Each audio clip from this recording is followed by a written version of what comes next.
성령 하나님, 50일 동안 지켜주셔서 감사합니다.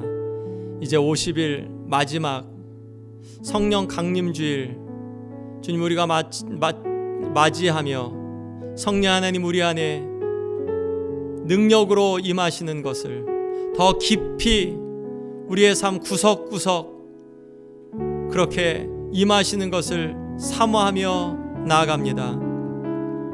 성령 하나님, 우리 각 사람 교회 위에, 이 시대 위에 부흥케 하여 주옵소서. 감사드리며 예수님의 이름으로 기도했습니다. 아멘. 예, 여러분, 이제 드디어 우리가 마지막 날 50일째 이렇게 왔습니다. 완성, finish. 예, 성령 하나님은 이 세상의 모든 것을 완성하시는 분이시다. 우리의 구원도 완성하시고 저와 여러분들이 영화롭게 하시는 것도, 또한 이 땅 가운데 이 모든 것을 다 마무리하시는 분으로 우리가 이렇게 오늘 말씀을 준비합니다. 특별히 오늘 말씀을 준비하면서는 요한계시록 말씀을 갖고 특별히 성경의 마지막 완성인 창세기가 시작이라면, 서론이라면 이제 마지막 그 마무리하는 이제 그러한 그 부분을 오늘 말씀을 같이 통해서 보겠습니다. 22장 17절입니다. 성령과 신부가 말씀하시기를 오라 하시는도다. 듣는 자도 오라 할 것이요, 목마른 자도 올 것이요, 또 원하는 자는 값없이 생명수를 받으라 하시더라. 아멘. 예, 우리가 성경 말씀을 전체적으로 보더라도 창세기 1장, 2장 창조죠. 그리고 창세기 3장에서 타락이죠. 예. 창조하셨고 3장에서 바로 타락합니다. 그리고 타락한 인간을 구속하시는 게 그게 성경 전체의 스토리죠. 성경 전체가 3장부터, 창세기 3장부터 해서 요한계시록 끝까지 20장 후반절 백보자 심판부터 해서 21장, 22장 가서야 완성되거든요. 구속이 완성되거든요.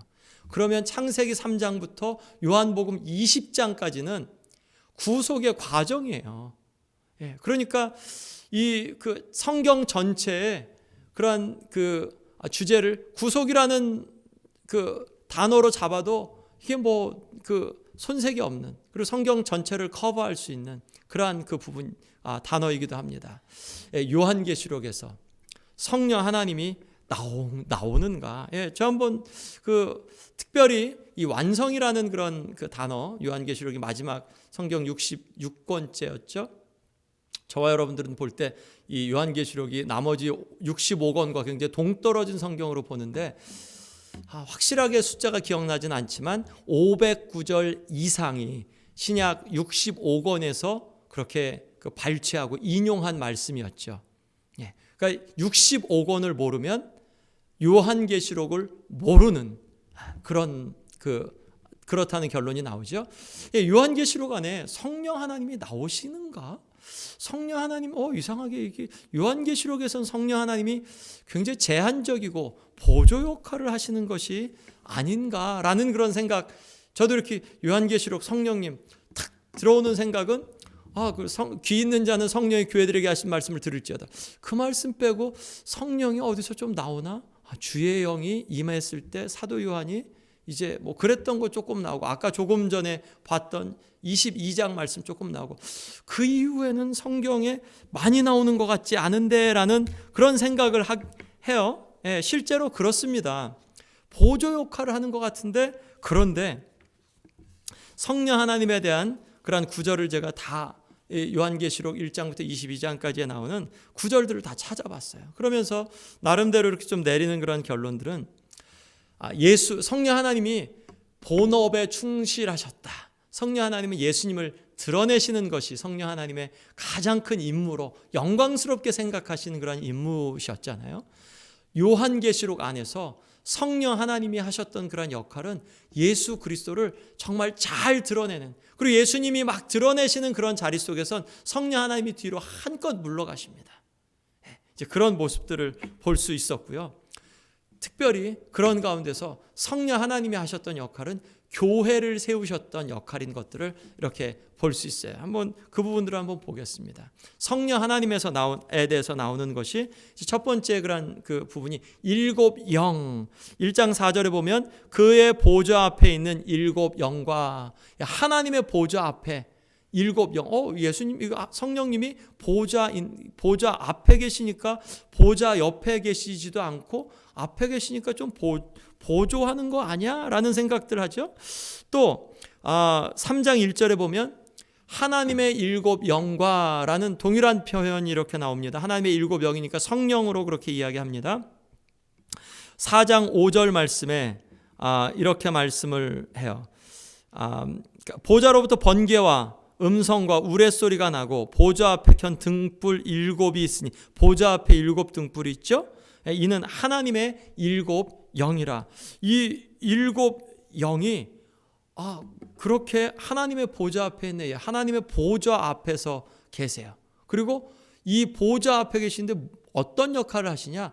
불같은 밝히는 불로의 역할을 하십니다. 또 한 가지 5장 말씀에서는 한 어린 양이 서 있는데 일찍이 죽임을 당한 것 같더라. 그에게 일곱 뿔과, 예수님이죠, 일곱 눈이 있으니 이 눈들은 온 땅에 보내심을 받은 하나님의 일곱 영이더라 라고 말씀을 하고 있어요. 예수님 어린 양에게 일곱 뿔, 일곱 눈이 있는데 이 눈은 그 세상에 보냄받은 일곱 영. 뭐가 이렇게 좀 생각나죠? 예수님에 의해서 누군가가 보냄을 받으셨죠. 이 세상에 보혜사 성령님께서 이 땅 가운데 보내심을 받으셨죠. 그러니까 이 요한계시록으로 나오는 일곱 영, 성령 하나님 보조 역할인 것 같은데, 하나님 앞에서 빛으로 또 예수님에 의해서 보냄을 받은 그러한 영으로, 하나님의 영, 그리스도의 영으로의 모습이 이 요한계시록에서 보여집니다. 또 요한을 감동하신 성령님, 1장 말씀에서 보면 1장 10절에 주의 날에 내가 성령에 감동되어, 1장에서 요한이, 그 사도 요한이 성령에 감동되어서 뭐 봤죠? 영광스러운 예수님을 봤어요. 영광스러운 예수님을 목격하게 됩니다. 성령에 감동된 자가 보는 게 뭐냐? 예수님을 보는 겁니다. 여러분, 놀라운 축복이죠. 성령이 우리 안에 충만할 때, 성령에 감동되어질 때 무엇을 보게 되냐? 이전엔 보이지 않았던 영광스러운 예수님이 보여진다는 말씀입니다. 4장 5장 말씀에서 4장 2절, 내가 곧 성령에 감동되었더니, 성령에 감동되어서 뭐 보죠? 하나님의 보좌를, 천상에서 예배를 봐요. 하나님이 옆에 계시고, 그리고 네 생물이 두르고, 그리고 24장로들이 있고 천사들이 와서 하나님을 끊임없이 찬양합니다. 그런데 이 그 한 두루마리, 인봉이 있는 두루마리를 보게 되죠. 그리고 이걸 누가 뜯을까? 이 인봉을 뗄 자가 누구냐? 아무도 없다. 막 울었죠. 그랬더니 울지 마라. 유다의 사자, 이 어린 양 사자, 유다의 자손인 사자와 같은 어린 양, 일찍 죽임을 당한 것 같은 어린 양, 사자이면서도 어린 양, 죽임을 당한 어린 양, 이분이 뗄 수 있다. 누구죠? 예수님이죠. 그러면 주의 영에 감동되어서 요한이 뭘 보죠? 하나님을 보고 구속자 예수님을 보게 돼요. 성령의 감동을 입은 사람들이 보는 건 뭐냐? 예수 그리스도를 보게 된다는 말씀이에요. 요한을 성령 하나님께서 감동하셔서 요한이 무엇을 보게 하셨느냐? 누구를? 예수님을 보게 하셨다는 말씀이에요. 21장 보면 이렇게 나옵니다. 21장 10절에 성령으로 나를 데리고, 즉 요한을 데리고 크고 높은 산으로 올라가. 왜 올라가셨냐면 신부 곧 어린 양의 아내를 보이기 위해서. 어린 양의 아내인 신부, 누구죠? 교회죠. 새 예루살렘은 교회죠. 새 예루살렘을 보이는데, 새 예루살렘이 내려오는데, 그런데 이 거룩한 성 새 예루살렘을 보이시는 그런 그 성령님, 이 예수 그리스도의 신부인 거룩한 교회를 이 성령에 감동되어서 요한이 보게 되죠. 그러니까 요한계시록에서 성령 하나님이 이 완성하시는 것은 무엇이냐? 성령 하나님은 끊임없이 우리 마음 가운데 감동하실 때는 예수 그리스도를 보여주신다. 예수 그리스도를 더 깊이 알게 해주신다. 또 아까 말씀드린 대로 귀 있는 자는 성령이 교회들에게 하시는 말씀을 들을지어다. 2장과 3장의 7교회에 다 공의 보내는 말씀 속에서 마지막에 귀 있는 자는 성령이 교회들에게 하신 말씀을 들을지어다라고 말씀했죠. 성령 하나님은 교회에 말씀하시는 분이십니다. 성령 하나님은 개개인에게도 역사하시지만 교회의 은사를 누구에게 주셨죠? 각 사람에게. 무엇을 위해서요? 교회를 세우라고. 각 사람들은 어디에 속해 있죠? 교회에 속해 있습니다. 성령 하나님은 교회에 말씀하십니다. 우리 어저께 말씀에서도 부흥, 개인에게도 주시지만 사실은 그것은 영적인 각성이고 부흥은 교회 위에 단체적으로 부어주시는 그러한 은혜를 의미하죠. 교회에 성령 하나님은 말씀하십니다. 이제도 성령 하나님은 교회에게 말씀하십니다. 무엇을 말씀하시나요? 성령 하나님이 말씀하실 때 우리는 어떻게 반응해야 되나요? 귀가 있으면 들어야 된다. 성령이 말씀하시는 것은 귀 있는 자는 들어라. 들을 귀를 갖고 성령이 하신 말씀을 들어라. 여러분, 성령 하나님께서 최근에 우리에게 하신 말씀은 무엇인가요? 그 말씀을 들었나요? 들은 게 그냥 들었다는 표현만 아니라 들은 것을 삶 가운데 실천한다는 말씀이죠. 들은 내용, 무엇을 말씀하시는지, 말씀하시는 분이 어떤 분인지. 패턴이 그렇죠. 7교회에게 말씀하시면서 어떤 분이 앞에서 그 말씀하셨던 예수님, 그 입에 그 검을 갖고 계신, 혹은 하나님의 7 영이신, 혹은 7 별을 쥐고 그 가운데로 거니시는 분이 가라사대 해서 말씀하시는 분이 누구인지 그분의 영광을 말씀하시고, 그리고 잘못한 것이 있으면 책망하시고 또 잘한 것이 있으면 칭찬하시고, 그러면서 이기는 자는 7교회 모두에게 잘했건 못했건 이기는 자는 이런 상을 받을 거다라는 말씀을 해주시죠. 그런 부분에서 들을 귀 있는 자는, 귀가 있는 자는 들어라. 성령이 교회들에게 하신 말씀을 들어라. 변명할 수 없죠. 나는 하나님 별로 연약한 그리스도인이라서 그렇게 말할 수 없어요. 잘했건 못했건 저와 여러분들은 성령께서 교회에게 말씀하실 때 그것을 들어야 된다는 말씀이에요. 왜 그렇죠? 교회를 세우시려고. 성령 하나님은 교회를 세우시는 분이십니다. 성령님은 교회를 통해 완성하십니다. 교회를 세우시죠. 교회를 사용하십니다.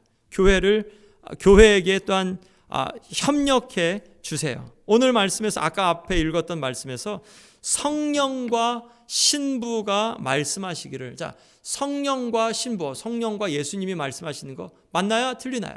틀립니다. 신부, 신랑이 아니라 성령과 신부가. 신부 누구죠? 그리스도의, 신랑이 그리스도면 신부는 교회죠. 성도들이죠. 성령 하나님만 말씀하지 않으시고 성령 하나님과 신부가 말씀하시기를 오라 하신다. 그러니까 성령 하나님과 신부인 교회는 이 땅 가운데 협력합니다. 메시지를 전할 때 성령 하나님은 교회를 사용하십니다. 성령 하나님은 성도들을 사용하십니다. 성령과 신부가 함께 말씀하시기를 오라 하시는도다. 자, 그런데 오라 하시기 전에 예수 그리스도께서 그 제자들에게 가라, 너희는 세상으로 가라, 교회 세상으로 가라고 말씀하셨죠. 모든 족속에게 가서 전하라고 말씀하셨습니다. 그런데 이 말씀에서는 세상은 여기로 오라 라고 이렇게 말씀을 하세요. 이 말씀 우리가 같이 봐야 돼요. 사도행전 1장 8절 말씀에서도 오직 성령이 너희에게 임하시면 너희가 권능을 받고, 그렇죠? 나의 증인이 되리라. 그러니까 가라라는 말씀이잖아요. 가지 않았으니까 예루살렘을 흩으셔서라도 가게 하셨지 않습니까? 가라, 세상으로 가라. 성령 하나님이 임하실 때 가라. 그런데 성령 하나님은 와라. 누구에게로 와라요? 주님께로 와라. 자, 그런데 가란데 메시지가 무슨 메시지여야 되는 것이죠? 가서 무슨 말을 해야 되는 거죠?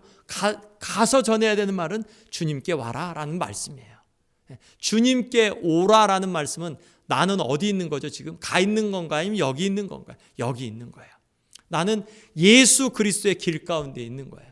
가서도 전할 말씀은 우리에게 여기로 와라라는 말씀이에요. 여기에서 이제 우리가 들어야 될 말씀이 있습니다. 성령 하나님이 교회와 협력하신 것이 무엇이냐? 누구든지 듣는 자나 목마른 자는 오라. 교회의 메시지는 원하는 자는 값없이 생명수를 받으라라는, 내가 지금 누리고 있는 와서 원하는 자는 누구든지 값없이 생명수를 받아라. 이것이 성령 하나님께서 교회를 통하여서 주시는 메시지입니다. 성령 하나님께서 교회를 통하여서 주시는 메시지, 이 요한계시록 22장 말씀에서 우리에게 주시는 것은 여기 와서 원하는 자는 값없이 생명수를 받아라. 여기서 한번 이 말씀을 이렇게 볼게요. 살아내야 하는 메시지입니다. 교회는 생명수를 마시고 있어야 돼요. 우리가 마시고 있지 않은데 생명수 마시세요, 이 세상 앞에 생명을 얻으세요 라고 이야기할 수 있는 자는 생명을 누리고 있는 자가 이야기할 수 있어요. 왜냐하면 오라 라고 말씀하니까. 우리가 가서도 전해야 될 것은 가라가 아니라 와라. 어디로 오라는 거죠? 예수님께로. 그러면 나는 예수님의 길 바깥에 있는 건가요? 예수님의 길 안에 지금 있는 건가요? 예수님의 길 안에 있는 거예요. 생명수를 지금 마시고 있는 거예요. 목말랐던 자였던 내가 이제 생명수로 적셔 있는 자가 되었고, 그리고 생명수에 지금 젖어 있는 자로 너도 와서 내가 마시고 있는 생명수를 마셔라 해요. 복음을 전한다고 해서 우리가 그 복음 전함이 내가 지금 누리고 있지 않는 것을 전한다는 건 말도 되지 않아요. 우리가 복음을 전할 때 선결 과제는 그것이 나에게 복음이 되었을 때 그 복음은 복음이 됩니다. 그냥 바깥에 나가서 우리 한국에서 정말 복음적인 삶을 살지도 않는데 복음을 전한다고 하고 전도지를 갖고 하는 것이 하나님이 물론 사용하실 수도 있어요. 그런데 그런 마음 그 가운데서는 제대로 된 그러한 그 복음 전도가 되지 않아요. 생명수를 마시는 교회가 되어야 합니다. 여러분, 질문합니다. 그러면 지금 내 배에서 생수의 강이 콸콸콸콸 흘러 넘치고 있습니까? 생수의 강이 콸콸콸콸 흘러 넘치고 있습니까? 아니면 메말라 있습니까? 나는 이 코로나의 한 가운데서도 주님으로 인한 기쁨이 자주 느껴지고 있습니까? 아니면 그것과 상관없이 이 세상 사람들이 갖고 있는 그런 생각과 동일하게 살고 있습니까? 교회는 성령 하나님께서 교회와 협력하실 때는 오라라고 말씀하시니까 성령 하나님으로 더불어서 마음에 생수의 강이 흐르는 자, 그런 교회, 그 교회가 선결 조건입니다. 생명수를 마시는 교회, 살아내야 하는 메시지죠. 그리고 값없이 은혜를 받은 교회, 이 세상에서 무언가 선한 일 하며 조금 괜찮은 일 하면서 그것을 드러내거나 혹은 자부심을 갖는다거나, 그것은 은혜 받은 자의 마음이 아니죠. 은혜 받았기 때문에, 값없이 받았기 때문에 값없이 줘야 되는 것, 그것이 맞는데, 여러분, 우리 안에서는 지금 이 은혜가 흐르고 있나요? 아니면 이 은혜와 상관없이 살아가고 있나요? 살아내야 하는 메시지입니다. 우리가 은혜를 받았으면 거저주는 것이 맞죠. 또 이 생명수를 얻었는데 원하고 또 원하는 교회, 하나님의 은혜를 또 구하고 또 구하는 교회, 하나님으로 더불어서 충만해지기를 원하는 교회, 이것이 선결 과제예요. 만약 마태복음 7장 12절 말씀, 황금률에 이런 말씀이 있죠. 누구든지 남에게 대접을 받고자 하는 대로 너희도 남을 대접하라라고 말씀하죠. 누군가에게 무언가 주려고 하는데 나도 먹기 싫은 것을 주면 좋지 않은 거죠. 누군가에게 무언가 줄 때 그거 내가 먹어도 정말 좋은데 나도 먹어도 좋은데 내가 이분에게 주면 이분도 되게 좋겠다, 좋아하시겠다 라고 하는 것을 나눌 때 이 나눔이 합당하죠. 누군가를 와라 했는데 나는 구하지 않아요. 나는 이런 경우 있죠. 막상 누군가를 전도해서 교회에 데리고 왔는데 한 달, 두 달 정도 지나 보니까 나를 인도한 분의 신앙생활이 아주 엉터리 같아요. 그러면 실망하게 되죠. 당신 예수님 믿고 구원받아 교회 가면 하나님의 축복을 받아. 그런데 막상 교회를 왔는데 저분은 하나님을 안 믿는 것 같아. 나를 인도한 분은 하나님을 구하는 것 같지도 않아. 열심도 없어. 그럼 실족하고 상처를 받죠. 누가 오라고 할 수 있냐? 생명수를 원하고 갈망하고 기대하는 자가 바로 다른 사람들에게 오라, 성령 하나님과 협력할 수 있죠. 여기에서 긴장이 있습니다. 이 안에 살면서 오라 하고 교회는 성령 하나님을 의지해서 초청해야 하는 거죠. 여러분, 이 삶을 살아내고 있나요? 우리의 교회의 모습 속에서는 지금 이 삶이 보여지고 있나요? 이 삶을 살아내야 합니다. 이것이 현재 우리가 살아내야 하는 메시지지, 암송해서, 사도신경을 암송해서 혹은 그 마음에서는 하나도 기쁨이 솟아나지 않고 생수가 흘러나오지 않는데 그냥 무의미하게, 무미건조하게 주기도문을 암송하면, 그러면 그게 그리스도인이 되는 건가요? 그렇지 않죠. 성령 하나님과 동역하는 교회, 동역하는 성도, 여러분들이 그 삶을 살아내죠. 성령 하나님은 그것을 완성하십니다. 요한계시록의 마지막 절 바로 앞에 마라나타죠. 아멘 주 예수여 오시옵소서라는 그러한 구절입니다. 성경의 결론은 완성된 상태를 보여주세요. 이 21장, 22장, 이 적이 다 죽고 그러고 하나님의 다스리심 안에, 예수 그리스도 안에서 거기선 성전도 태양도 필요 없는 완전한 평화가 있는 그 자리를 그 성도들에게 제시해 주십니다. 그런데 그것으로 끝나지 않아요. 성경의 결론은 완성된 상태를 보여주시는 것으로 끝나지 않고 현재 그 완성된 상태를 믿음으로 소망하고, 또한 값없이 생명수를 마신 자의 삶, 그 안에서의 기쁨과 평안을 현재 누리는 그 삶. 마라나타, 아멘 주 예수여 오시옵소서, 주님 오시옵소서 기대하면서 인내하고 있는 모습이 보여지죠. 삶이 없으면, 현재의 삶이 없는 이 소망, 현재의 삶이 없는 그러한 성경의 결론은 우리에게 무의미해요.